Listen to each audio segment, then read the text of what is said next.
Assalamualaikum warahmatullahi. Alhamdulillah.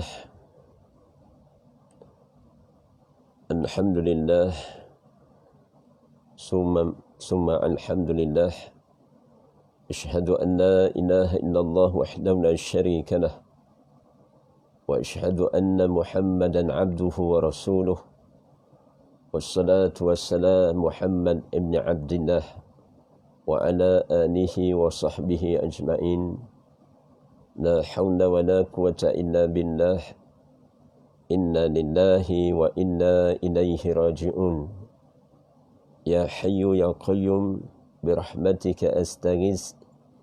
Aslihna sya'na kullahu wa la takilna ila anfusina tarafata ain. Yang sentiasa hidup, yang berdiri dengan sendiri, terus menerus menguruskan makhluk. Kami memohon pertolongan dengan rahmah-Mu. Perbaikilah segala urusan kami. Janganlah Engkau menyerahkan nasib kami pada diri kami sendiri walaupun sekelip mata. Rabbana atina min ladunka rahmah wa hayyi lana min amrina rasyada. Wa sallallahu ala Muhammadin wa ala alihi wa sahbihi ajma'in. Walhamdulillah, amin ya rabbal alamin. Alhamdulillah, bertasdiklah sekalian yang menyaksikan. Saya muliakan dan saya kasihi seluruh ahli keluarga saya dan keluarga besar audio kuliah bersama kita semua, para muallim muallimah, para asatizah, para pencinta ilmu, para penuntut ilmu yang mengikuti jalan ad-din ini, jalan agama ini. Mudah-mudahan kepada saya dan kita semua, insya-Allah kita mengambil kelapangan masa ini. Mudah-mudahan insya-Allah kita tidak akan rugi. Bila mana kita secara ilmu dan keimanan kepada Allah kita beramal, mudah-mudahan tidak banyak, sedikit pun insya-Allah ada manfaatnya dalam pertemuan di alam maya yang begitu bermakna kepada saya dan kita semua secara hakikatnya.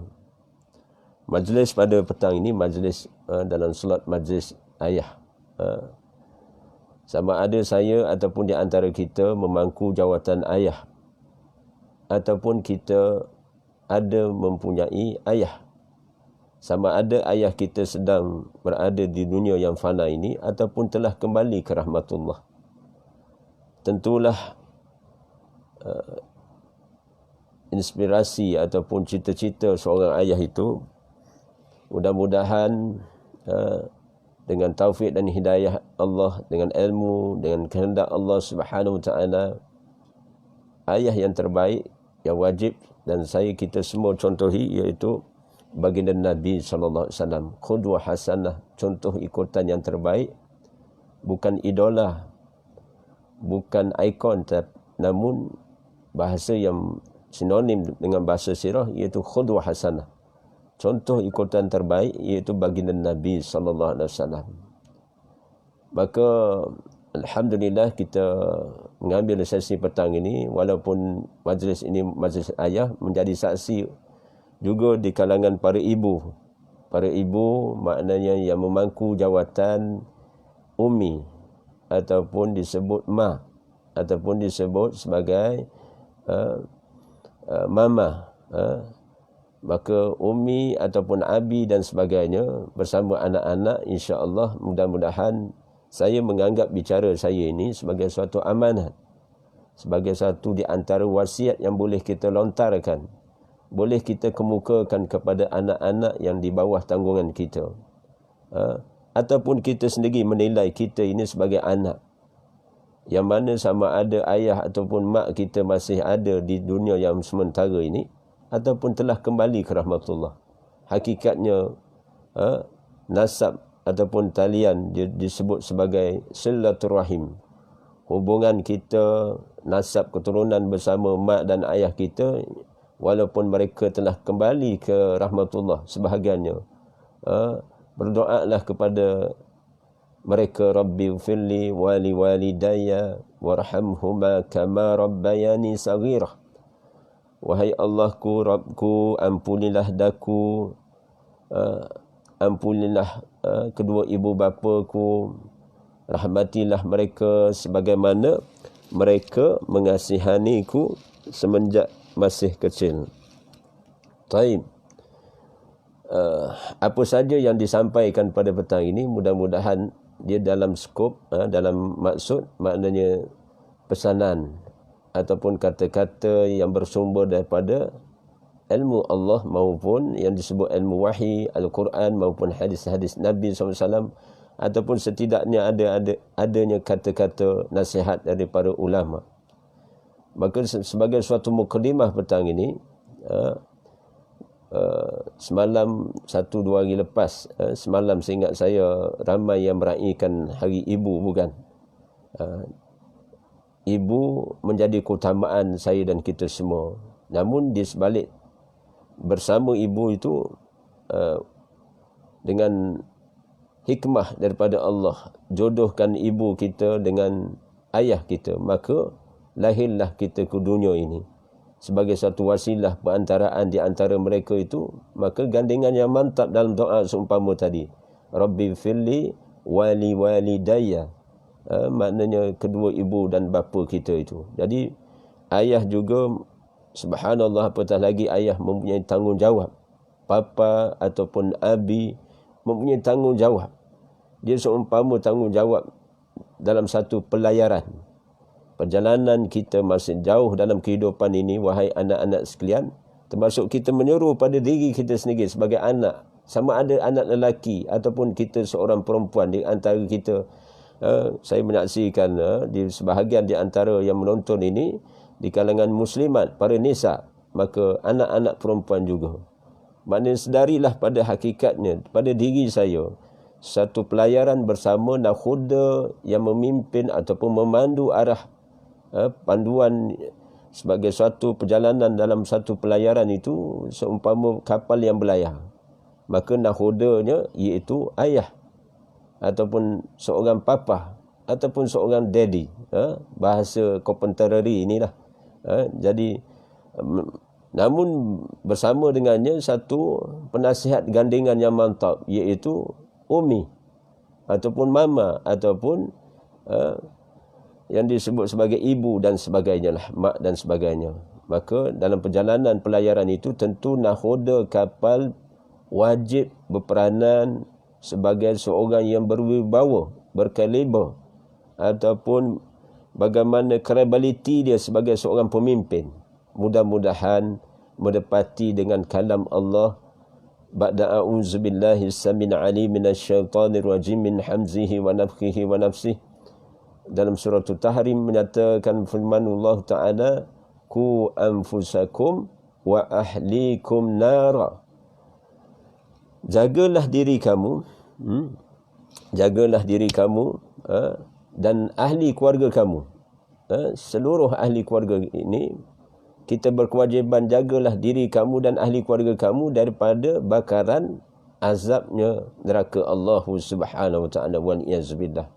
Jadi jangan dilupa salah satu bacaan sunnah yang kita, sunnah muakkad sangat dituntut, telah diamanatkan kepada daripada baginda Nabi SAW, iaitu 4 hal yang diwasiatkan baginda Nabi SAW kepada ahli keluarga dan para sahabatnya. Lazimilah kamu di dalam Ramadan ini terpakai wasiat ini, amanat ini, iaitu 4 perkara. Salah satu di antaranya iaitu memohon supaya dijauhkan daripada azab api neraka. Dan bagaimana menantu Rasulullah sallallahu alaihi wasallam, menantu Rasulullah sallallahu alaihi wasallam iaitu Sayyidina Ali karamallahu wajhah, yang disifatkan Nabi sallallahu alaihi wasallam sebagai kunci gedung ilmu. Rasulullah sebagai gedung ilmu, namun Sayyidina Ali karamallahu wajhah adalah sebagai kunci gedung ilmu. Bagaimana Sayyidina Ali karamallahu wajhah menyatakan, jangan kamu lupa 2 perkara. Pertama, jangan kamu lupa Allah. Jangan kamu lupa Allah. InsyaAllah bila kita tidak lupa Allah, maka Allah Subhanahu Wa Taala akan bersama kita dalam sepanjang hayat kehidupan kita, dalam seisi keluarga kita. Disebut apa dalam satu slot di channel Oasis 126, channel 126 sesuai ditonton, iaitu majlis ayah. Jangan disebut tiba-tiba muncul satu slot di channel TV di Oasis channel 126. Seingat saya di ulang siar pada pukul 11 malam. Setiap malam, tiap-tiap hari ada dan siang ada.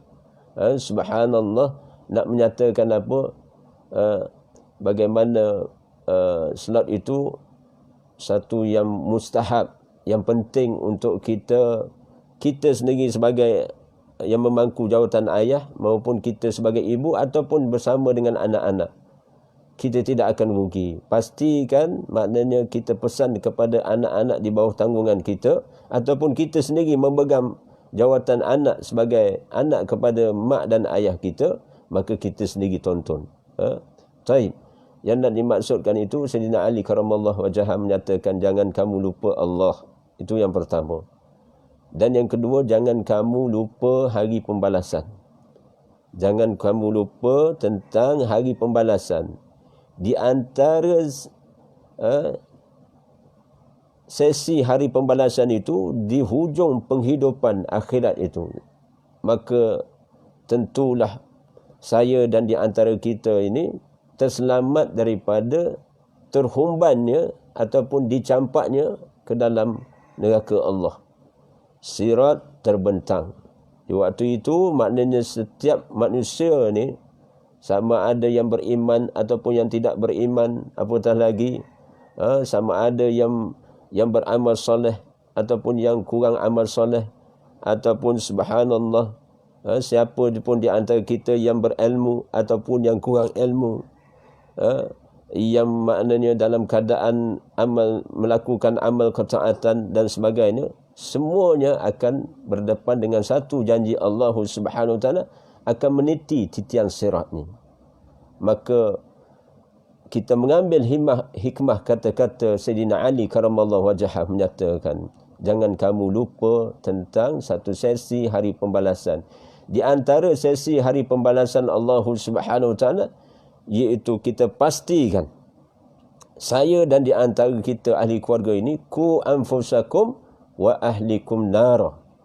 Maknanya kita terhindar daripada terkelompok dalam golongan orang yang dalam keadaan apabila meniti titian sirat, digambarkan titian sirat ini satu jambatan yang mana kita kena rentasi dan kita di penghujung sana adalah syurga Allah.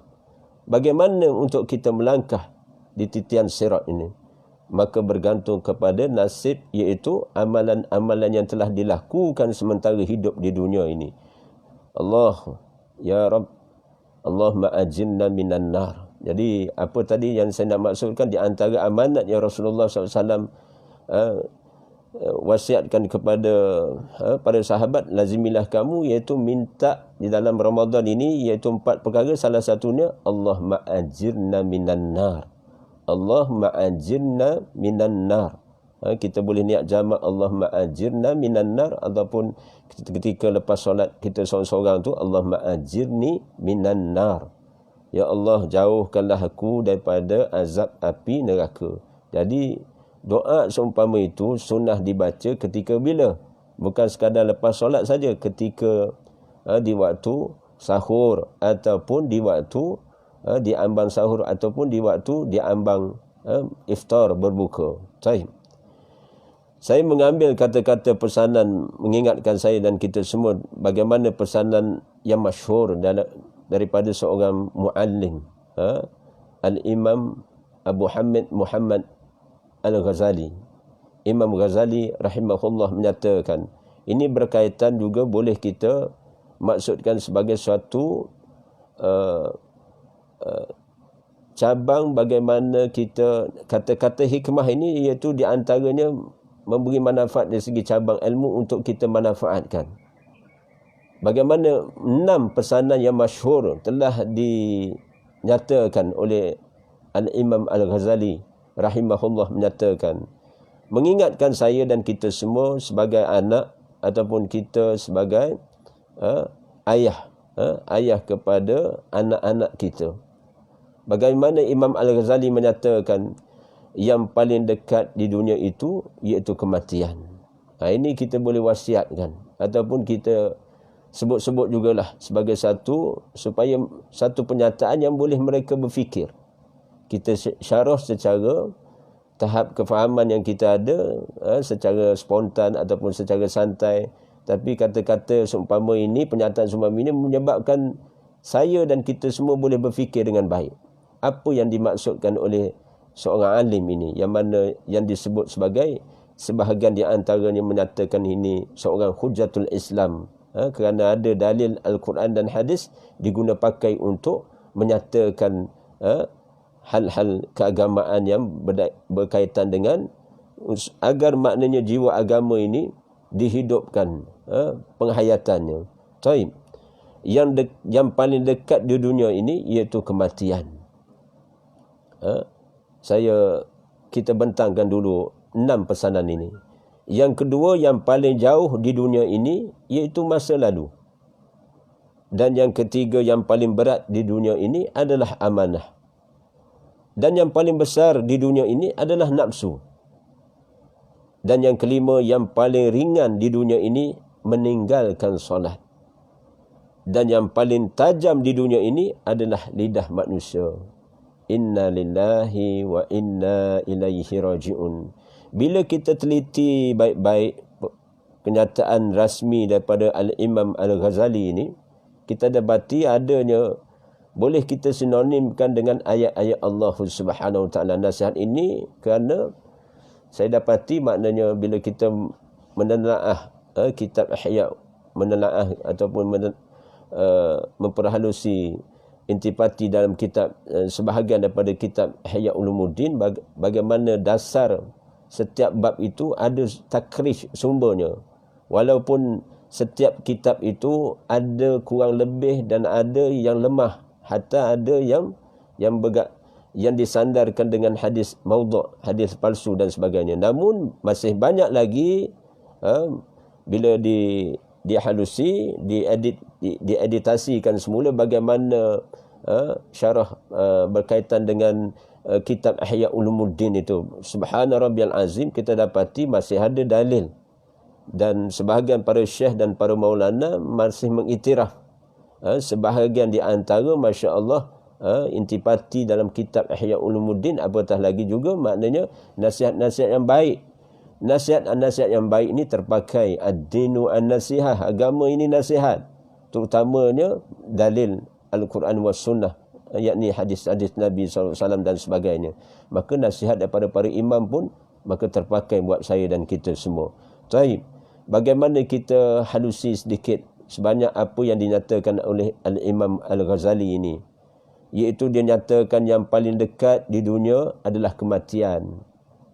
Subhanallah, subhana rabbiyal azim, kita sendiri menyaksikan satu demi satu orang-orang alim, orang yang berilmu telah kembali ke rahmatullah di dalam negara kita ni, di luar negara, di sana sini. Dalam kita mendengar khabar setiap hari, dalam setiap minggu, dalam Ramadan yang pertama, Ramadan yang kedua, hampir memasuki sekarang dalam fasa Ramadan yang ketiga, fasa yang ketiga ini. Subhanallah, baru semalam, baru kemarin ada syekh yang daripada luar negara pun telah kembali ke rahmatullah.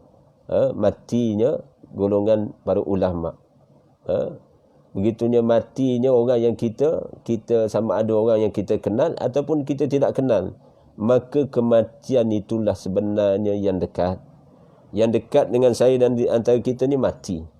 Sama ada dia tidak tertakluk kepada orang yang sakit ataupun orang yang tidak kelihatan sakit. Bukan mesti orang yang sakit mati dulu daripada orang yang sihat. Kadang-kadang orang yang menunggu sakit tu mati dulu. Orang yang nak menziarahi orang sakit tu, orang yang nak menziarahi orang sakit tu mati dulu.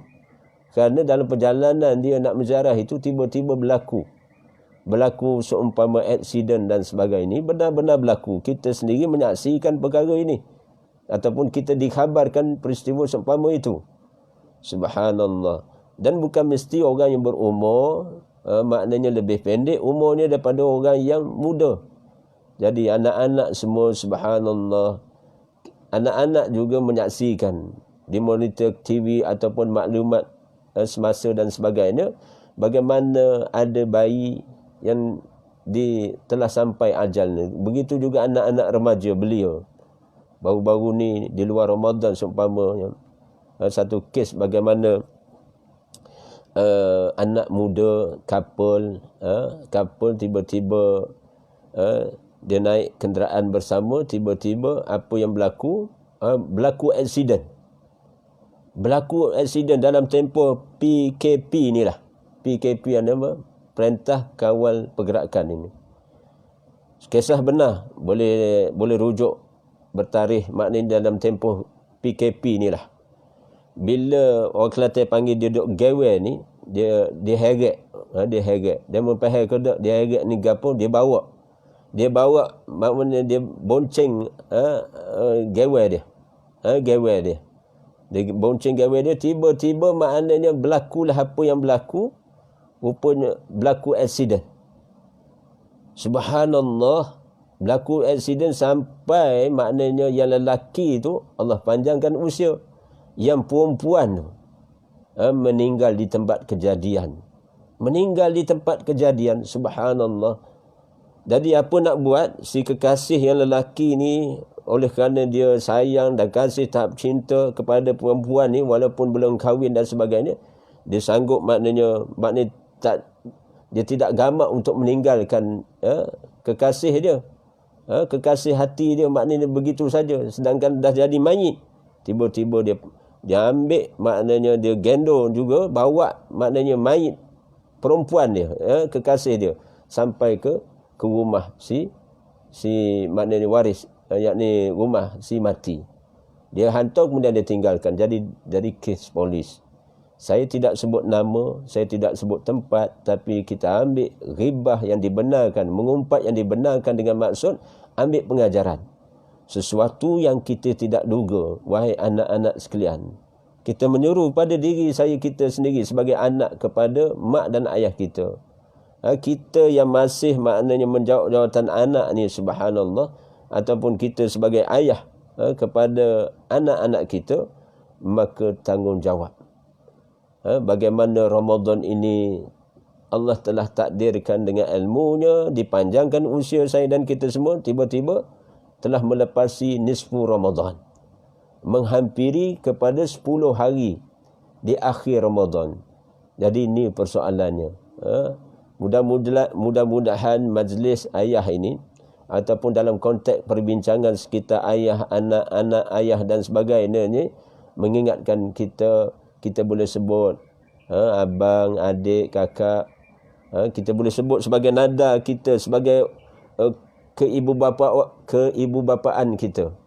Ataupun seorang ibu dia boleh bercakap dengan wajah umumah keibuan dia. Keibuan dia boleh bercakap. Mungkin kita bercakap secara terbuka begitu, ada masa terkesan, ada masa tidak terkesan. Tapi ada masa maknanya kita face to face. Tarik dia seorang, di antara anak tu tentu antara anak 1 hingga anak nombor 4. Ataupun anak maknanya berapa orang di antara kalian ada anak itu, tentu ada maknanya anak yang boleh kita tarik dia face to face, bincang, kakak, abang, adik, ada apa masalah, cuba beritahu ayah, cuba beritahu Umi. Jadi Umi lapangkan dada, ayah lapangkan dada. Maknanya insya-Allah bila uslub dakwah, pendekatan dakwah itu kita bercakap sebagai seorang ayah, kita cakaplah, kita sebut nada seorang ayah, kita turunkan sedikit, maknanya ayah pun rasa ayah tak boleh jamin. Ayah pun maknanya dengan usia yang ada ni, kemudian nampak wajah ayah makin beruban, makin maknanya tenaga ayah pun makin kurang, sakit pun timbul, tenggelam timbul pada ayah dan sebagainya. Jadi ayah rasa harapan ayah kepada adik-adik, kakak semua, abang semua, maknanya kita sebut. Boleh jadi ada masa kita sebut one by one, face to face. Take care. Ini dia panggil cakna. Cara dalam hubungan kita sebagai ayah kepada anak-anak kita, ataupun umi kepada anak-anak kita, anak-anak kalian semua. Subhanallah. Taib, maknanya tentang tazkirah tentang kematian inilah di antara cabang untuk menimbulkan sifat takwa. Dan disebut oleh baginda Nabi SAW, isyarat baginda Nabi SAW, mafhum hadis Nabi SAW, maukah kamu aku tunjukkan, aku ajarkan kamu satu hal yang mana kamu yang boleh meleburkan kelazatan dunia ini, kenikmatan dunia ini. Bukan suruh tinggal dunia ini, tapi maknanya orang Kelantan panggil cekera. Cekera maknanya kita mendiami dunia ni sementara dia merupakan transit. Tadi saya sebut sebenarnya seorang ayah ni seumpama nakhoda satu kapal dalam satu kenderaan, dialah mastermind dia. Control panel duduk pada dia. Tapi sedarlah wahai ayah-ayah semua, bapa-bapa semua, papa-papa semua, maknanya kita memerlukan hikmat pertolongan Allah. Memerlukan bagaimana Rasulullah SAW dalam setiap gerak kerja laku Rasulullah, amal perbuatan Nabi SAW, sentiasa mengharapkan pertolongan Allah. Seumpama yang telah saya baca mukadimah tadi sebagai satu wasilah doa, ya hayyu ya qayyum birahmatika astaghis. Nampak? Ya, wasilah dengan ismullahil azam, ya hayyu, yang sentiasa hidup, al qayyum, berdiri dengan sendiri terus menerus menguruskan makhluk. Aku memohon pertolongan dengan rahmahmu, perbaikilah, birahmatika astaghis, aslih li sya'ni kullahu wala takinni ila nafsi tarafata ain. Maknanya kalau kita niat jamak untuk seisi keluarga kita, kita sebut tu sebagai kalimah untuk seisi keluarga kita. Maknanya janganlah engkau menyerahkan nasib kami pada diri kami sendiri. Ayah pun tak boleh jamin. Rasulullah SAW pun tak boleh jamin. Dalam satu kenyataan rasmi, Nabi SAW tidak boleh jamin. Baginda Nabi SAW boleh menjamin ahli keluarga diri baginda sendiri sebagai ahli, bebas daripada azab api neraka, melainkan dengan rahmat Allah, dengan jaminan daripada Allah. Sungguh Rasulullah adalah ahlul jannah. Begitulah bagaimana kita semua tidak ada jaminan. Bila tak ada jaminan, kita bercakap pada diri kita sendiri, kata-kata hati kita terbit. Kalau aku sendiri pun tak boleh jamin maknanya sebagai ahli jannah, ahlul jannah, melainkan maknanya dengan rahmat Allah. Maknanya kita nak supaya Allah pertimbangkan juga dalam munajat kita, bisikkan hati kita, ataupun lintasan niat kita, supaya maknanya bukan sekadar maknanya kita, bukan sekadar pasangan kita, kita nak memimpin anak-anak kita ni, maknanya sampai tahap Allah redha, sehingga kan Allah iktiraf sebagai ahlul jannah. Itu skop bagaimana bagus satu agenda ayah memimpin sekeluarga masuk syurga. Bagus kata-kata itu, kata-kata yang ringkas, tapi Masya Allah, dia memberi makna satu tanggungjawab sebagai ayah. Ayah punya tanggungjawab bukan soal makan dan minum saja, bukan soal pakai saja. Maknanya tanggungjawab ayah juga bukan sekadar maknanya bawa berjalan ke hulu ke hilir ataupun riadah dan sebagainya sahaja. Maknanya hal-hal mubah, berkenderaan dan sebagainya. Tapi seorang ayah, dia perlu mengingati bahawa betapa diri dia, termasuk pasangan dia, dan dia punya tanggungjawab kepada anak-anak dia. Subhanallah, hatta kalau ada menantu ataupun cucu dia, subhanallah, sebanyak mana yang boleh kita pimpin, kita pimpin tangan ini untuk dalam satu perjalanan rehlah yang begitu panjang masanya, subhanallah, untuk kita berada di jalan Allah fi sabilillah. Mudah-mudahan niat itu satu pekerjaan hati, Allah akan hisap. Bagaimana pelaksanaannya? Perlukan tahap kefahaman ilmu, perlunya mujahadah, mujahadah dalam merealisasikan tanggungjawab itu ataupun amanah itu. Subhanallah. Maknanya yang kedua, kata Al-Imam Al-Ghazali rahimahullah, menyatakan yang paling jauh di dunia ini masa lalu. Masa telah berlalu. Masa ni al-as wal-as, demi masa. Jadi masa yang berlalu, ketika yang berlalu, tempoh yang berlalu telah berlalu. Jadi bila dah berlalu, maknanya dia jauh. Dia meninggalkan kita, dia tak U-turn back dah. Cuma ingatan kita. Ingatan kita boleh flashback balik. Contoh beginilah. Dalam di fasa yang ketiga Ramadan, hampir pada fasa yang terakhir. Kalau di Ramadan ini dibagi dengan 3, maka ini fasa yang terakhir. Fasa yang terakhir. Fasa pertama, 10 hari yang pertama. 10 hari yang kedua sedang kita harungi ini. Dan besok dan lusa kita akan masuk pada 10 hari yang terakhir. Fasa yang terakhir. Jadi elok sangat kefahaman seumpama kesedaran, tanggungjawab saya dan kita semua. Masa yang berlalu ini kita sebut pada anak-anak ataupun diri kita sendiri, maknanya subhanallah, nak menyatakan apa? Rugi tak? Rugi tak pada diri saya? Rugi. Andai kata sedikit urusan ataupun sedikit ajakan ataupun maknanya sedikit kesungguhan kita berpesan pada diri kita sendiri, kemudian kita menginsafi diri kita sendiri, kemudian maknanya kita forwardkan, kita sendkan, kita maknanya sampaikan risalah agama ini ataupun nasihat-nasihat yang baik ini, kita sharing kepada orang-orang di bawah tanggungan kita, insya-Allah tak akan rugi.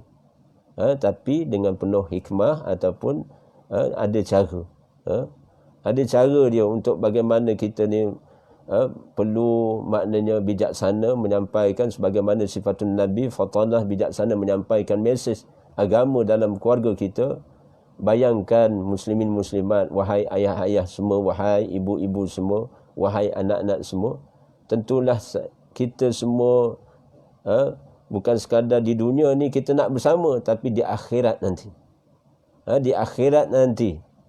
Bagaimana subhanallah bila sampai yaumul akhir ataupun yaumuddin, betapa suatu yang Allah beri keadilan di tanah ataupun di muka bumi mahsyar nanti. Bagaimana ayah ataupun anak ataupun di antara pasangan maupun sesiapa yang berkaitan dengan ikatan dan nasab keturunannya sebagai dalam konteks silaturahim itu, akan Allah bagi kebebasan untuk menuntut. Tu maknanya kena ingatkan anak-anak ni masa ni begitu bermakna. Jangan sampai terlepas pandang kerana ada handphone, kakak, maknanya abang, adik dan sebagainya, ataupun kita sendiri sebagai ayah, mak ni maknanya habis banyak masa dengan perkara yang mubah, yang harus. Jadi kalau guna handphone ini untuk sebaiknya untuk mendengar seumpama zon kuliah ataupun bicara agama ataupun rancangan-rancangan yang membina ataupun menghubungkan silaturahim, itu hukumnya maknanya sunnah yang baik, yang hasanah. Tapi kalau perkara perkara itu bercampur bau dengan perkara yang lara, yang sebenarnya hakikatnya kita membazir masa berjam-jam, boleh kita pegang handphone ni 1, 2, 3, katalah 3 jam satu hari pegang handphone. Tanya balik pada diri saya dan di antara kita maknanya malu ke tidak kita? Sedangkan Allah Al-Basir, Allah ni Al-Alim, Allah juga Al-Muttaqim. Balas balik amal perbuatan kita jadi rugi masa. Maknanya bila kita tidak manfaatkan masa ini, kerana disebut bagaimana ulang balik yang paling jauh di dunia adalah masa lalu.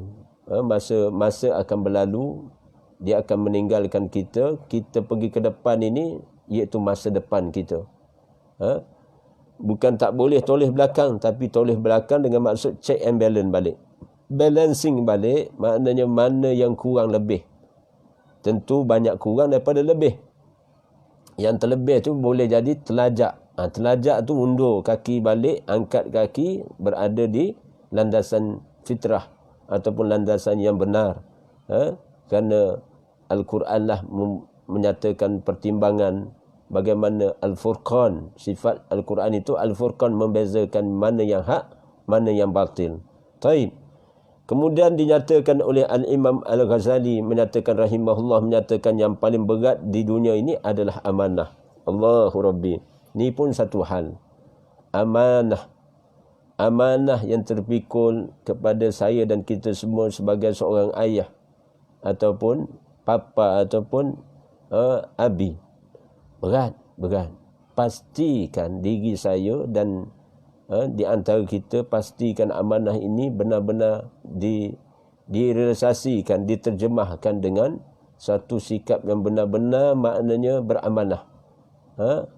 Bukan sekadar nama saja amanah. Kadang-kadang satu keadaan nama amanah, tiba-tiba tidak amanah. Tidak amanah dengan apa yang Allah kendaki. Itu satu persoalan juga. Nak letak nama apa pun, katalah nak letak nama soleh. Nak letak anak kita nama solehah.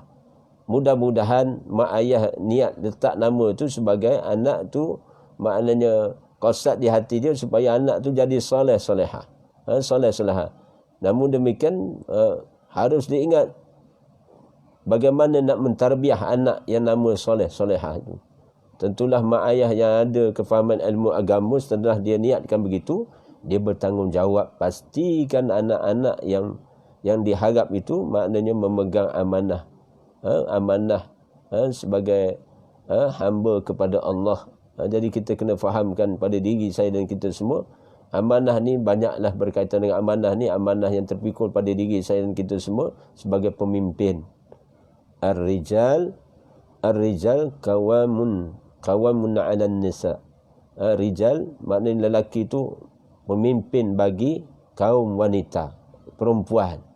Jadi kita sinonimkan dengan maknanya dalam konteks keluarga kita, wahai ayah-ayah semua, wahai anak-anak semua, maknanya amanah mak ayah tu satu hal juga.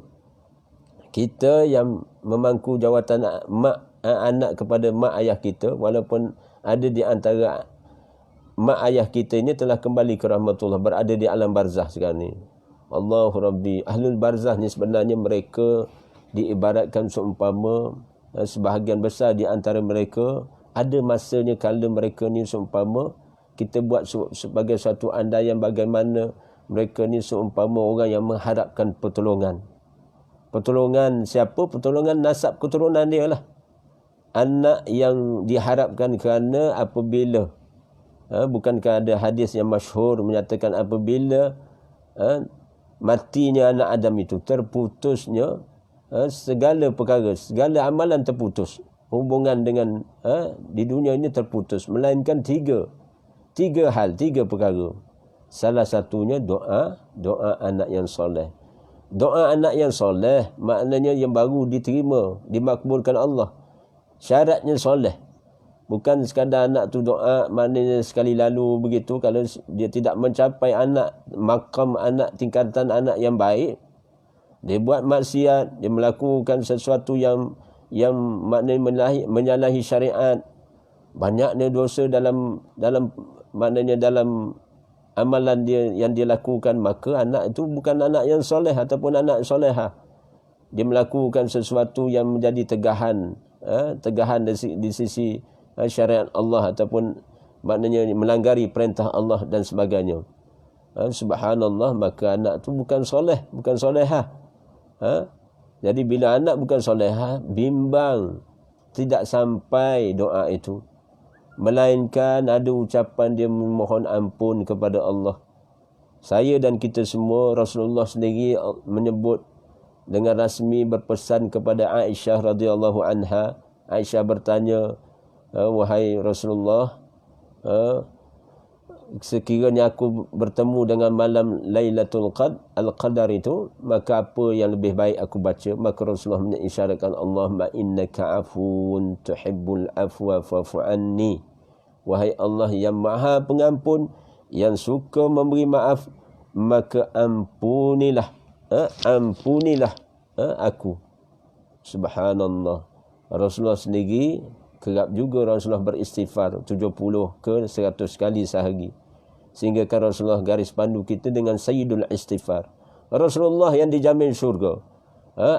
Bagaimana 10 sahabat yang dijamin syurga. Begitu ahlul bait, ahli keluarga Rasulullah yang dijamin syurga Allah Subhanahu wa taala. Subhanallah, nak menyatakan apa? Pun memohon bersungguh-sungguh waktu tertentu, waktu ketika waktu sahur, memohon ampun kepada Allah. Para salafus soleh mereka memohon ampun kepada Allah. Ini kan pula saya di antara kita. Jauh kita dengan zaman hayatus sahabah. Maka kita, ya Allah, macam mana kita ahli ibadah pun, macam mana kita alim pun, macam mana kita soleh pun tidak akan sama dengan generasi awal Islam. Yang mereka sebahagian besar mereka itu disebut golongan al-muqarrabun. Golongan yang dimuliakan Allah, yang didekatkan Allah. Kerana mereka mendahului beriman kepada Allah dan mereka sampai tahap iman mereka, Masya Allah, tinggi, sehingga Allah redha mereka sekalian. Jadi nak menyatakan pada maksud yang ketiga ini, yang paling berat itu adalah di dunia ini, iaitu amanah. Bukan pernah ditanya Al-Imam Al-Ghazali kepada anak muridnya, apa yang paling berat? Apa benda yang paling berat di dunia ini? Maka anak-anak muridnya menyatakan, ada yang menyatakan gunung, ada yang menyatakan bongkah batu yang besar dan sebagainya, besi dan sebagainya. Subhanallah. Tapi nak sebutnya, yang paling berat itu amanah. Mudah-mudahan kita minta pertolongan Allah dalam merealisasikan amanah-amanah yang sebenarnya selagi tak mati, amanah ini sentiasa ada untuk kita beramanah menunaikan tanggungjawab itu. Dan yang disebut oleh Al-Imam Al-Ghazali menyatakan, rahimahullah, menyatakan yang paling besar di dunia ni apa? Kalian tahu ke tidak apa yang paling besar di dunia ini? Maka disebut yang paling besar itulah, inilah, begitu begini. Tapi yang paling besar sebenarnya pada hakikatnya iaitu nafsu. Nafsu, subhanallah, ni jelas tak kepada kita sebagai pengetahuan am ini. Maka kita lihat nafsu. Nafsu ni memang kalau dia tidak dididik dengan baik, sehingga dia terdidik, sehingga dia jadi tenang, mutmainnah, maka bimbang nafsu itu, dia bernafsu serakah ataupun dia bernafsu besar. Ada manusia, maknanya ada insan yang bernafsu. Nafsu ni dia ada, kita tengok ada di kalangan kes-kes yang maknanya Allah Subhanahu Wa Taala lepaskan tali hubungannya. Apabila dia kafir, kufur nikmat, Allah lepaskan. Itu bentuk dipanggil istidraj. Dah kamu nak sangat dunia ini, dah kamu nak sangat perempuan, dah kamu nak sangat dengan lifestyle kamu, Allah lepaskan. Dia boleh maknanya dilengkapkan badan di badan dia. Dia lelaki tapi penuh emas ni. Penuh emas. Pakai rantai emas, gelang emas, cincin emas, pakaian pun emas, tempat pembaringan pun emas. Dia punya jet pun katanya ada. Kes tu maknanya disalutkan dengan emas. Dan subhanallah. Inna lillahi wa inna ilaihi raji'un. Maknanya nafsu manusia ni, bila Allah lepaskan talinya, subhanallah, itu kita ni orang yang beriman, maknanya pegangan tali yang kuat itu tali Allah. Hubungan kita dengan Allah, hablum minallah. Jadi sungguh-sungguhlah jujur dengan Allah, minta kepada Allah, Allahumma a'inni ala zikrika wa syukrika wa husni ibadatik. Tolonglah aku ya Allah mengingatimu dan mensyukuri akan nikmatmu dan perbaguskanlah ibadahku. Tak cukup dengan itu, bagaimana Rasulullah SAW sentiasa berdoa, ya mukallibal qulub sabit qulubana ala dinika wa ala ta'atik. Ungkapan-ungkapan macam ni, kalimah-kalimah macam ni, wahai diri saya dan kita semua, ulanglah sebut dalam Ramadan ini. Dia tidak akan sama nilai dalam Ramadan dengan luar Ramadan. maka kita disunahkan melipat gandakan, mempertingkatkan amal kita, sehingga maknanya imbuhannya Allah akan beri hikmah, maknanya iman kita naik di sisi Allah. Bila kita mujahadah solatul tarawih pada awal malam, maka kita mujahadah juga solatul tarawih, solat rehat-rehat itu di akhir malam. Jangan abaikan pada akhir malam, sedangkan akhir malam itu itibak sunnah juga, sunnah muakkad. Kalau kita bersungguh solat di awal malam dengan 4 ke 8 rakaat, maka kita bersungguh juga. InsyaAllah pada 10 hari yang terakhir nanti, terus format, terus settingkan. Jadikan agenda bagi 2 solat tarawih ini dibagi 2. Tidak mengapa nak berhenti, tarik nafas, maknanya berhenti dalam tempoh tertentu, nak sambung pada akhir malam. Tidak mengapa untuk mentakhirkan solat witir. Kerana apa? Kerana Rasulullah SAW apabila masuk saja Ramadan, Rasulullah didapati 30 hari itu Rasulullah akan takhirkan solat witir. Jadi nak lakukan witir pada awal malam, maka silakan, tapi maknanya pada akhir malam ditambah dengan bilangan-bilangan rakaat yang tertentu, iaitu di antara pukul berapa? Antara pukul 2 ke pukul 6 pagi. Katalah subuh, fajar itu pukul 6 pagi, maknanya di antara jam itu. Mungkin kita dapat 1 jam setengah, ataupun kita dapat 2 jam. Ataupun ada orang yang dia mujahadah, dia mendapat antara 3-4 jam di ambang fajar itu, maknanya dia dalam keadaan dia berintikaf, maknanya dalam keadaan dia mendirikan, ada masa dia qiyam, tambah rakaat solat tarawih itu, kemudian dia membaca ayat-ayat Allah, kemudian dia berzikir, ataupun dalam masa yang sama dia bertafakur, kemudian dia beristighfar kepada Allah, kemudian dia munajat dengan macam-macam munajat ataupun hajat yang dia hajati itu. Subhanallah. Nak menyatakan apa? Nafsu ini boleh dididik. InsyaAllah kita setting baik-baik nafsu ini dengan ilmu. Sebenarnya nak kekang nafsu ini dengan ilmu. Kita faham nafsu amarah tu apa, bagaimana pengertian dia, kemudian apa sifat dia, dan nafsu lawamah tu apa, bagaimana cara untuk menenangi dia. Nafsu lawamah ni tenggelam timbul. Tidak dijamin syurga. Maka kita kena mendalami bagaimana nafsu mutmainnah itu, apa pengertiannya dan sifat-sifatnya, bagaimana nak mencapai nafsu mutmainnah itu, sehingga maknanya dia terpancar betul pada sifat saya sendiri. Ini satu cabaran buat saya yang bercakap sendiri, apalagi lagi para asatizah, para muallim yang menyampaikan risalah agama ini, yang paling kita bimbang sejauh mana apa yang kita tuturkan ini, sejauh mana yang kamu sendiri lakukan ke tidak. Kalau kita masih mampu untuk berfikir dengan waras, menginsafi diri, itu jalan yang selamat.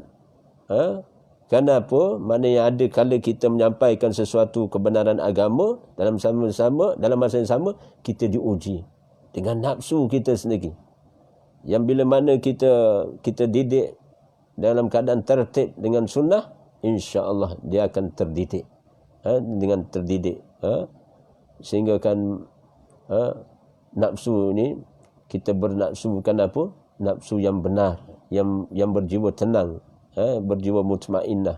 Ada nafsu yang disebut nafsu yang baik, seumpama nafsu mutmainnah, nafsu yang bersarang dalam jiwa orang-orang yang soleh, solehah, hingga tahap mereka orang bertakwa itu ada nafsu yang baik, yang telah mereka didik nafsu itu sebagai nafsu yang terdidik dengan tarbiyah Islami dan sebagainya. Subhana rabbiyal azim. Kemudian disebut di sini di antara 2 yang terakhir dalam ucapan Al-Imam Al-Ghazali rahimahullah menyatakan ini, yang paling ringan di dunia ini iaitu meninggalkan solat. Ramai juga insan yang beriman yang mengungkapkan kalimah syahadah tapi tidak sempurna solatnya. Jadi azam saya, ayah, kita semua anak-anak, pastikan jangan ada di antara anak dan menantu ataupun cucu kita meringankan solat. Bagi yang telah solat fardu, maka anjurkan mereka solat, rajinkan solat sunnah ini. Apatah lagi dalam Ramadan, tingkatan solat sunnah dinaikkan maqam tingkatan solat fardu, fadailnya. Yang fardu itu diganda dengan beberapa tingkatan. Subhanallah, Allahu a'lam, Allah saja yang menghisab. hisab yang terbaik bagi hamba yang sabar dalam ketaatan, sabar mengekang nafsu syahwat, sabar dalam meninggalkan maksiat dan sebagainya. Subhanallah. Nak menyatakan apa? Solat tu sendiri. Solat itu yang paling ringan, yang boleh menyebabkan manusia ni dia pandang remeh solat tu. Memang dia dapati orang yang meninggal solat ni, bila dia sekali dia tinggal, beberapa kali dia solat dia tinggal, maka sampai orang perak sebut lebur solat dia. Dia dah jadi tabiat. Kadang-kadang setengah orang tu dia lebur solat subuh, dia bawa pula lebur pada solat zuhur ataupun asar kerana dia kerja. Maka lebur, lama tak lama leburlah 5 waktu tu. Wal'iyazbillah.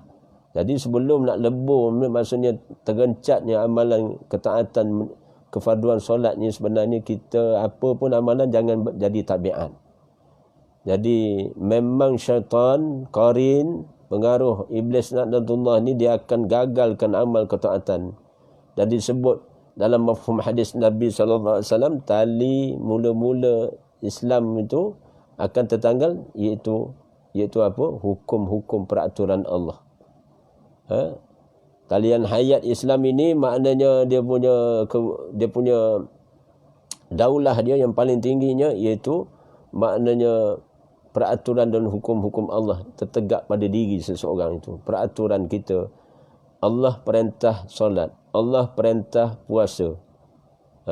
Sebagaimana ya ayyuhallazina amanu kutiba alaikumusiyam kama kutiba alal ladzina min qablikum la'allakum tattaqun.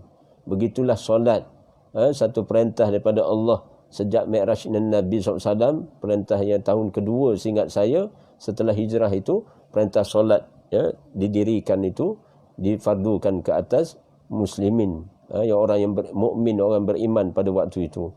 Maka sampailah sekarang. Jadi maknanya apa tadi? Tali yang terakhir tanggal apabila bab solat. Bila tertanggal tali solat ini pada seseorang, maka kafirlah dia sebenarnya. Yang membezakan Islam ataupun yang bukan Islam iaitu solat. Cara kita solat ni tak sama dengan semayang golongan ataupun maknanya penganut agama yang lain. Mereka menyatakan mereka sembahyang cara mereka di tokong dan sebagainya, di rumah mereka ada tokong dan sebagainya, itu cara sembahyang. Tu biasa sebut perkataan solah. Perkataan hayya 'alas solah tu, kita tanya anak menantu kita dan sebagainya, atau kita ingatkan dah solat ke belum? Dah solat ke belum? Solah. Solat itu biasa-biasa sebut perkataan Arab sikitlah. Maknanya perkataan Arab itu maknanya membezakan. Semayang ni tu kadang-kadang istilah maknanya diterjemah dalam bahasa Sanskrit dan sebagainya tu, tapi banyak juga perkataan Melayu ni ambil pinjam kalimah daripada Arab dan sebagainya. Maka kita guna pakailah. Maknanya yang paling ringan di dunia ini iaitu meninggalkan solat. Dan yang terakhir yang paling disebut oleh Al-Imam Al-Ghazali rahimahullah, menyatakan yang paling tajam di dunia ini iaitu apa? Iaitu lidah manusia. Bukan pedang, bukan mata pedang, bukan mata tombak dan sebagainya, tapi lidah manusia. Bukankah Rasulullah SAW pernah mengisyaratkan, maknanya isyaratkan, maknanya peliharalah dua perkara ini, maka niscaya kamu akan maknanya akan dimasukkan ke dalam syurga Allah. Pertama iaitu lidah ni, subhanallah, bila kata-kata nista ataupun kata-kata dusta, berbohong, ataupun maknanya lidah ini untuk caci maki,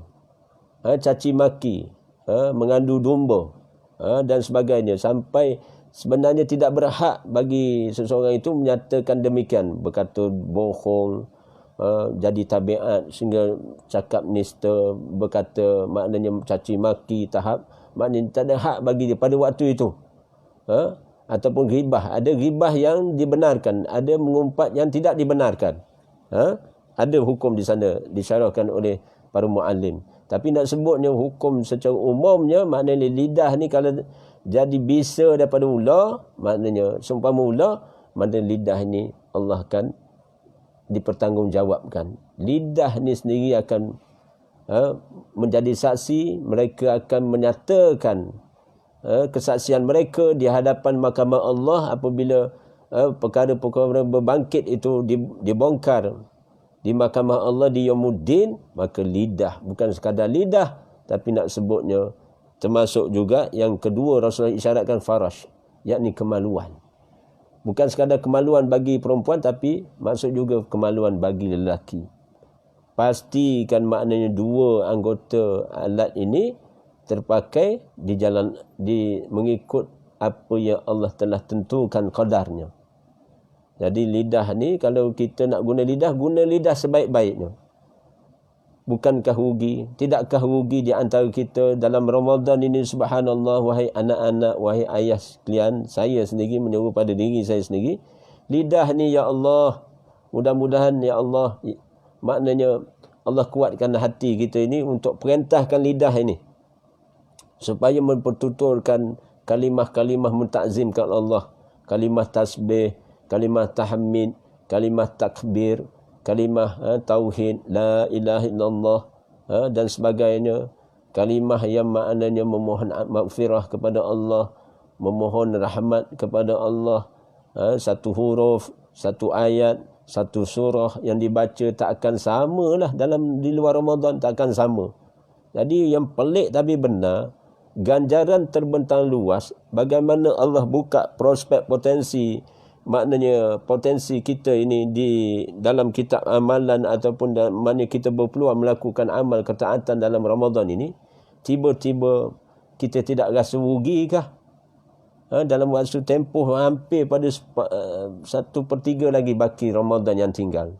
Maka sehari sebelum masuk, sebelum 10 hari yang terakhir, elok kita pasak baik-baik, minta Allah jaga hati kita ini. Mana dalam masa sama minta maghfirah Allah. Tadi amanat yang Rasulullah sampaikan, 4 hal yang lazimi dilakukan, iaitu memohon ampun kepada Allah, memohon maghfirah, memohon taubat kepada Allah. Niscaya akan Allah terima taubat hamba-hambanya. Lebih mudah diterima Allah dalam Ramadan ini. Lebih mudah diterima Allah dalam Ramadan. Dan lebih mudah lagi Allah terima pada perakhiran malam, pada setiap malam. Dan lebih mudah lagi kalau kena malam itu, malam Lailatul Qadri khairum min alfi syahr. Jadi insya-Allah nanti bicara saya akan datang, maknanya kita nak cuba setting sedikit sebanyak panduan untuk maknanya kita guna pakai malam 10 malam yang terakhir dalam Ramadan itu, ataupun 10 hari yang terakhir dalam Ramadan itu, apa amalan yang sunnah muakkad kita kita boleh usaha lakukan. Kita forwardkan, kita send-kan. Maknanya apa yang baik ni kita kongsi, sebarkan salam dan sebagainya. Subhanallah. Secara khulasahnya pada petang ini, inilah mudah-mudahan saya dan kita semua yang memegang jawatan amanah daripada Allah sebagai ayah, ataupun di kalangan kalian entuna sebagai para ibu, para umi dan sebagainya, ataupun kita sendiri sebagai anak-anak. Wahai anak-anak sekalian, kita adalah amanah Allah dan amanah Rasulullah SAW pada kita, yakni agama yang kita jiwai ini. Kita perlu beramal dengan sunnah-sunnah Rasulullah SAW, dan maknanya kita kena amanah dengan tanggungjawab yang telah dipertanggungjawabkan. Tidak ada suatu hari ataupun satu tanggungjawab yang telah dibebankan ataupun dipertanggungjawabkan pada diri masing-masing, maka semuanya itu akan dipertanggungjawabkan di mahkamah Allah. Itu pasal bila sampai bacaan Maliki Yaumiddin yang menguasai hari agama, hari pembalasan itu, sebenarnya kita kena tawadhu. Kita kena rasa kita kerdil di hadapan Allah Subhanahu Wa Taala. Bagaimana maqam ihsan, iaitu kita beribadah seolah-olah kita seakan-akan kita nampak Allah. Kita yakin dengan maknanya Allah ni dekat dengan kita. Itu tingkatan yang sepatutnya kita dapat rasa dalam Ramadan ni. Malang sungguh. Rugilah kalau dalam Ramadan ni perasaan saya dan kita semua maknanya kita rasa cukup lah, relax lah. Never mind, tunggu masa, lepas begitu saja. Jadi malang sungguh. Sampai rasa sebenarnya kebimbangan, rasa macam tak berapa cukup, rasa macam rugi dan sebagainya. Itu masya-Allah satu isyarat yang baik. Cuma kita insaf itu, maknanya kita bagaimana nak bergerak. Walaupun kita dah tertinggal jauh daripada orang-orang yang maknanya mereka lebih mujahadah dalam ketaatan, tapi masya-Allah mudah-mudahan Allah ni bila kita istighfar, rendahkan diri, kemudian kita menginsafi, minta pertolongan Allah, kita sedikit sebanyak maknanya minta sokongan, hikmat Allah bantu kita. Jangan bolak-balikkan hati kita ni dalam keadaan maknanya tidak bertempat. Kemudian kita berdoa lagi dan terus berdoa. Kemudian kita disebut oleh alim ulama bagaimana sampai tahap kamu nak rajin apabila kamu latih tazkiyatun nafs, mana persucian hati bermula dengan hati, latih tubi dengan kalimah-kalimah mentakzimkan Allah, memohon maghfirah kepada Allah Subhanahu Wa Taala, sampai kita boleh delete sifat-sifat, kita boleh tengok cermin pada diri kita sendiri memiliki sifat-sifat mazmumah, adanya masih amarah yang tidak bertempat, adanya perasaan yang tak kurang sabar pada keadaan-keadaan tertentu. Sepatutnya kita sabar. Orang lain kena macam tu, sebenarnya orang lain sabar. Kenapa kita tak sabar? Tu cuba kita tanya diri kita sendiri. Kemudian bagaimana sepatutnya kita kena rasa syukur. Sepatutnya kita lebih syukur. Tiba-tiba kita kurang syukur. Kita tanya pada diri sendiri. Waktu kita duduk seorang-seorang. Waktu di waktu ba'da subuh. Ketika kita duduk berkhalwah dengan Allah seorang-seorang termenung. Banyak masa ni musim PKP ni banyak masa orang termenung memikirkan. Tambah lagi semalam dah umumkah Prime Minister Tan Sri Muhyiddin Yassin sendiri umum, maknanya lanjutan sampai 6 Jun. Inna lillahi wa inna ilaihi rajiun. Siapa yang apabila mendengar isyarat seumpama itu, berapa orang yang maknanya dalam keadaan tenang, dia kembali kepada suatu keyakinan, iaitu dengan dia melafazkan kalimat istirja. Inna lillahi wa inna ilaihi raji'un. Sesuatu yang menimpa, apabila telah menimpa, diberi keputusan, maka kita boleh rancang. Manusia ni boleh merancang, tapi Allah tentukan. Begitu juga kerajaan ataupun pihak yang bertanggungjawab atas maknanya nilai keselamatan, nilai kesihatan maupun nilai kemaslahatan dan sebagainya, dia boleh merancang. Tapi bila mana keputusan itu, tentulah bagaimana penjawatan ini, apabila mereka bertenang, tentu mereka mengambil satu sikap, maknanya bermesyuarat dulu. Dan bermesyuarat adalah suatu yang dilakukan oleh Rasulullah SAW. Rasulullah kerap Rasulullah SAW akan dahulukan mesyuarat tertentu, umpama mesyuarat khas dengan mesyuarat pakarnya, mesyuarat sahabat yang kanan, bukan mesyuarat terbentang terbuka pada khalayak ramai. Ada mesyuarat tertutup yang mana melibatkan pakar-pakar di kalangan sahabat dan sebagainya.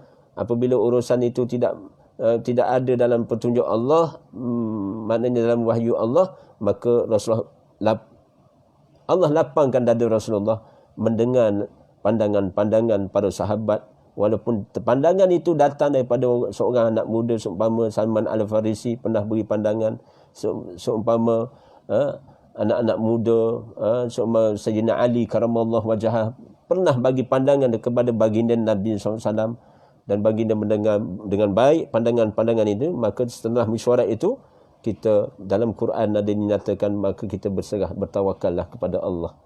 Takkanlah maknanya kita masih ada reserve kena baik sangka sesama insan. Jiwa ni nak tenang apabila kita baik sangka dengan Allah satu. Di antara tanggungjawab kita baik sangka husnuzan ni, kita baik sangka sesama insan. Kalau negatif datang depan kita, persoalan mencabar kita ini, kita cabarannya pada diri kita. Bagaimana kita nak positifkan. Ini satu cabaran orang yang bermotivasi, Allah bagi ilham gitu. Satu yang something berlaku di depan mata kita, peluang kita sebenarnya hakikat Allah nak bagi pahala kita. Begitulah kita mendidik anak-anak ni. Bukan semua anak tertib. Tiba-tiba ada anak yang tenggelam timbul. Ataupun ada perangai ragam dan sebagainya. Kita tanya pula kita diri kita sendiri. Pernah tak mana kita buat perangai depan mak ayah kita? Tentu ada. Tentu ada kita buat lebih kurang. Tiba-tiba sifat Allah Al-Adlu. Satu kesalahan bagaimana Allah boleh bayar tunai masa hidup di dunia sebelum mati, iaitu kesalahan mak dan kita kepada mak dan ayah kita. Bila kesalahan mak kita kepada mak ayah kita pernah kita lakukan, maka subhanallah, dia akan timbul dekat mana? Dia boleh timbul dekat anak ataupun menantu ataupun cucu kita. Ataupun maknanya di mana Allah boleh timbulkan perkara itu. Kita ni bila bertimbul perkara itu, sebenarnya inna lillahi wa inna ilaihi raji'un. Kita baca doa kepada ibu bapa kita, kemudian kita istighfar pada diri kita sendiri, kemudian kita berdoa, kemudian kita takkan kita nak biar anak kita nak, maknanya seumpama kita pernah kita alami, kita buat lakukan begitu, maka kita setelah kita melakukan taubat nasuha dan sebagainya, maka kita santuni. Jadi hak milik siapa yang beri taufik hidayah bukan urusan kita. Kita tukang sampai saja, mesejkan saja, tukang maknanya yang membolak balikkan, kemudian yang beri taufik hidayah ni hak milik Allah. Bukan kita, urusan kita nak merubah, gunakan tenaga 4 kerat ni boleh merubah seseorang itu. Melainkan perubahan itu berlaku pada hati nurani dia, hati sanubari dengan taufik dan hidayah Allah Subhanahu Wa Taala. Jadi ketika doa, dalam doa kunut kan boleh baca. Sekarang ni ramai orang faham doa kunut ni, masya-Allah, maknanya sunnah di pertengahan Ramadan. Sebenarnya doa kunut ini boleh dibaca di waktu bila pun. Di solat witir. Ketika solat witir Rasulullah kerap membaca doa kunut. Ada kala Rasulullah angkat tangan, ada kala Rasulullah tak angkat tangan ketika berdoa, doa kunut ketika solat witir tu. Dan banyak masa juga Rasulullah angkat tangan berdoa ketika solat witir tu, di luar Ramadan sekalipun. Jadi satu pandangan menyatakan makna antara nisfu Ramadan itu tarik ke atas sampai 30 Ramadan. Silakan. Alhamdulillah, siru ala barakatillah. Jadi ada masa kita berdoa, Allahumma hdina fi man hadait wa afina fi man afait wa tawallana fi man tawallait. Wahai Allah, tunjukilah kami sebagaimana orang yang telah Engkau tunjuki. Afiatkanlah kami sebagaimana orang yang telah Engkau afiatkan. Sejahterakanlah kami, maksudnya sejahterakan kami sebagaimana orang telah Engkau sejahterakan. Dan pimpinlah kami sebagaimana orang telah Engkau pimpin. Jadi kita qausat na di situ jamak sekali dengan pasangan kita, dengan anak, dengan maknanya cucu, dengan menantu dan sebagainya. Jamak adik-beradik pun silakanlah. Kita jamak sekali nak niat untuk maknanya kemaslahatan ummah dan sebagainya. Subhanallah, sejauh mana kita berdoa pada diri kita dan pada ummah ini, insya-Allah Allah akan hisab. Allah akan nilai dalam Ramadan ini adalah Ramadan yang penuh barakah, di dalamnya penuh maghfirah, di dalamnya penuh barakah dan penuh keredaan Allah Subhanahu Wa Taala. Jadi cukuplah pada petang ini, mudah-mudahan terpakai buat saya dan kita semua. Allah kuatkan hati saya dan kita semua untuk merentasi Ramadan ini, menjalani Ramadan, baki Ramadan ini, agar maknanya mengingatkan saya sebagai anak ataupun sebagai ayah dan kita semua sebagai anak-anak kepada ayah dan ibu kita. Maknanya kita bertanggungjawab, beramanah dengan Allah dan Rasulnya dan pada ibu dan bapa kita. Maka mengharapkan doa yang terbaik buat kita dan amalan memberi saham, amalan-amalan soleh yang kita lakukan. Kita jangan terlepas pandang, kita sering mendoakan pada mak dan ayah kita dan kita positifkan. Benda yang negatif itu kita maafkanlah. Kita maafkan, tarik nafas, sungguh nafas ni tak maafkan orang lain, kita minta maaf kalau ada kita kesilapan dan kesalahan yang kita lakukan sesama hablum minan nas ini. Mudah-mudahan bulan ini bulan yang penuh maghfirah. Allah gugurkan dosa-dosa yang telah lalu, dosa-dosa yang semasa dan dosa-dosa akan datang pun ada. Rasulullah berdoa di ambang waktu fajar, Rasulullah berdoa, ya Allah, ampunilah dosa-dosa yang telah aku lakukan, yang pernah aku lakukan, ya, yang dosa yang telah aku lakukan dan dosa yang akan aku lakukan, sama ada yang zahir maupun yang batin. Jadi itu doa warid daripada kauliah Nabi SAW. Sifat Allah az-zahir al-batin, huwal awwalul wal akhiru wal zahiru wal batin wa huwa bikulli syai'in alim. Dalam surah Al-Hadid, bagaimana sifat Allah yang azim. Cukuplah sekadar ini pada petang ini. Terima kasih atas perhatian semua ahli keluarga, sahabat-sahabat, kenalan dan sebagainya. Mudah-mudahan kita berdoa, wasilah dengan doa kita berhubung di talian online maupun doa itu sebagai talian online kita dengan Allah Subhanahu Wa Taala. Tidak akan rugi yang menyaksikan. Maka saya syorkan sebarkan salam dan sebarlah rakaman ini. Ini majlis ayah. Ini majlis ayah, boleh kita bubuhlah nama apa pun, yang penting maknanya memberi manfaat. Allahumma inna nas'aluka ilman nafi'a wa rizqan tayyiba wa amalan mutaqabbalah.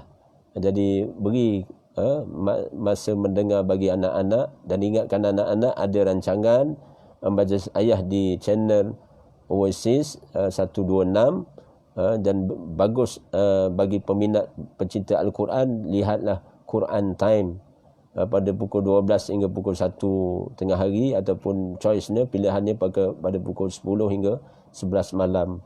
Jadi bayangkan kalau kita tadabbur Quran pada malam Lailatul Qadr, satu homework masukkan dalam agenda.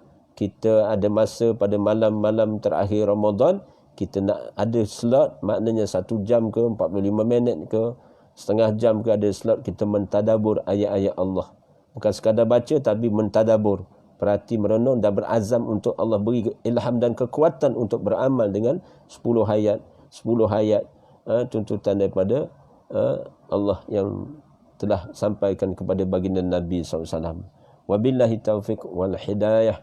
Wassalamualaikum warahmatullahi. Jazakumullahu khairan jazak. Terima kasih atas salam dan atas perhatian semua. Semoga kita insya-Allah ketemu dalam siri yang lain dan kita sampaikanlah. Wallahu alam. Wabillahi taufiq wal hidayah. Wassalamualaikum warahmatullahi. Subhanakallahumma rabbana wa bihamdika asyhadu an la ilaha illa anta astaghfiruka wa atubu ilaih. Wallahu a'lam. Allahumma salli ala Muhammad wa ala alihi wa sahbihi wa barik wa sallim. Allahumma salli ala Muhammad wa ala alihi wa sahbihi wa barik wa sallim. Allahumma salli ala Muhammad wa ala alihi wa sahbihi wa barik wa sallim. Satu andaian yang boleh kita kadang-kadang keluar tasawur dalam gambaran kita, bagaimana indahnya tarbiyah Rasulullah kepada para ahli keluarganya, para isterinya bersama anak-anaknya. Bagaimana indahnya akhlak baginda Nabi SAW. Bila kita bersama anak-anak, kita ketika iftar, ketika bersahur, ketika kita di solatul jemaah, ada di kalangan kita berhimpun begitu, Masya Allah, kita teringat Rasulullah bersama ahli keluarganya, mendidik, menyampaikan secara tertib hal-hal tauhid kepada Allah, hal-hal keagamaan, kepada semai benih anak-anak ini dengan benih agama, insya-Allah. Barakallahu fikum, siru ala barakatillah, wallahu a'lam.